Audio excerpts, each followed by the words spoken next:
চারিদিকে বর্ষা পড়ছে বলে কথা, আর গরম গরম কী বানিয়ে ফেললাম বলুন তো? বর্ষাকালে সব্বার প্রিয় খিচুড়ি। এই বর্ষা একটু খিচুড়ি না খেলে হয় বলুন তো? তাই আমি আজ বানিয়ে ফেললাম খিচুড়ি, তার উপরে আজকের শনিবার।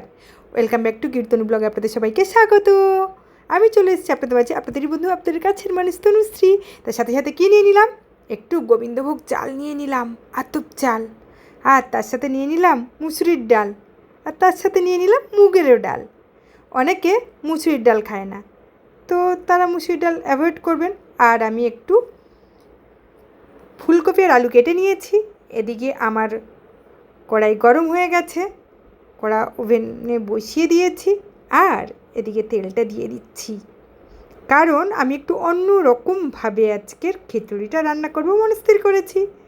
এভাবে আলু আর ফুলকপিগুলো তেলের উপর একটু লবণ হলুদ দিয়ে নাড়িয়ে চাড়িয়ে নেবেন। আর নাড়িয়ে চাড়িয়ে নেওয়ার পরে ধুয়ে রাখা ওই আতপ চাল ডালগুলো ভালো করে এর উপরে দিয়ে নেড়ে চেড়ে নেবেন। অন্য সময় অন্যভাবে করি, আজকের মনে হলো এভাবে একটু খিচুড়িটা বানিয়েই দেখি কেমন হয়।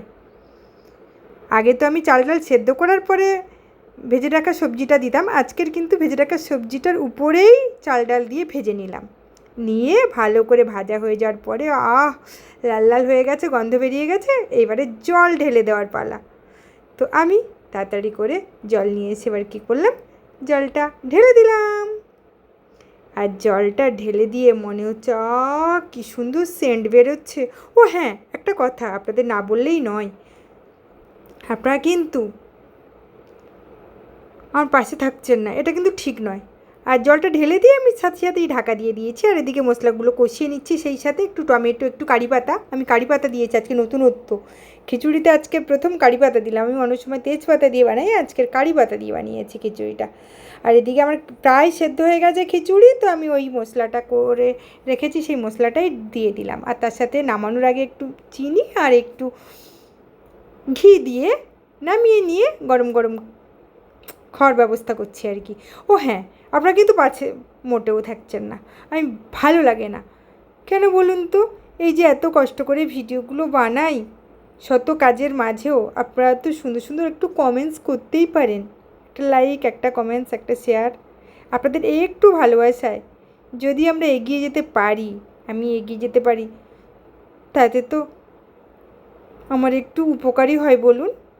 দেখুন আমি পুরোপুরি ঘিটা দিয়ে আমার, দেখেছেন খিচুড়িটার কালার কেমন হয়ে গেছে? ফাইনালি খিচুড়িটা প্রায় শেষাগত। আর আমি ততক্ষণে ভাবছি এবার বেড়ে নিয়ে খাওয়া যাক, ঠিক আছে? তো টানটানেন, আমার তো মানে আমি একটা ছোট্ট বাড়িতে করে বেড়ে নিয়ে এসেছি খাবো বলে। আর বেড়ে নিয়ে ভাবছি হ্যাঁ আমি আগে খেয়ে নিই, পরে কথা বলবো। আর ঠাকুরের নাম করে খেয়ে দেখলাম, সত্যি বলতে এইভাবে বানিয়ে বাড়িতে দেখবেন, বাচ্চাদেরও খাওয়াবেন, দেখবেন ভীষণ উপকারী। আর সত্যি বলতে কি ভীষণ টেস্টফুল হয়েছে।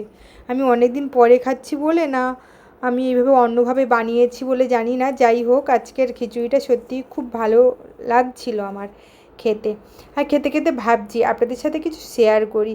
আপনারা তো একটু লাইক কমেন্টস করতে পারেন, একটু পাশে থাকতে পারেন। হ্যাঁ, সবসময় সবাই পাশে থাকতে পারে না, সবাই শত কাজের মাঝেও একটু ভিডিও বানায়। তো প্লিজ আপনারা পাশে থাকবেন আর একটু লাইক কমেন্টস করবেন যদি আমার ভিডিওগুলো ভালো লাগে আপনাদের, ঠিক আছে? আর যদি ভালো না লাগে লাইক কমেন্টস করার কোনো প্রয়োজন নেই। ও হ্যাঁ, আপনাদের সাথে একটু শেয়ার করি জল খেতে খেতে। চলুন, সেদিন বেড়াতে গেছিলাম, কী কী দেখেছি আপনাদের সাথে শেয়ার করি। এই যে দেখেছেন সমুদ্রর তটে, কি বলুন তো এটা? আর এটা কি চলছে বলুন তো? অবশ্যই কমেন্ট বক্সে জানিয়ে যাবেন। আমি শেষে যেগুলো দেখাচ্ছি, বোঝা গেল এরকম জ্যান্ত এমন কিছু দেখেছেন? অবশ্যই কমেন্ট বক্সে জানিয়ে যাবেন। ততক্ষণ আমি খেয়ে নিই, দেখা হচ্ছে নেক্সট ব্লগে। আজকের মতো টাটা, সবাই ভালো থাকবেন, সুস্থ থাকবেন, নিজেদের খেয়াল রাখবেন। অবশ্যই কমেন্ট বক্সে জানাতে ভুলবেন না কিন্তু, আমি ওয়েট করে থাকবো আপনাদের কমেন্টস দেখার জন্য।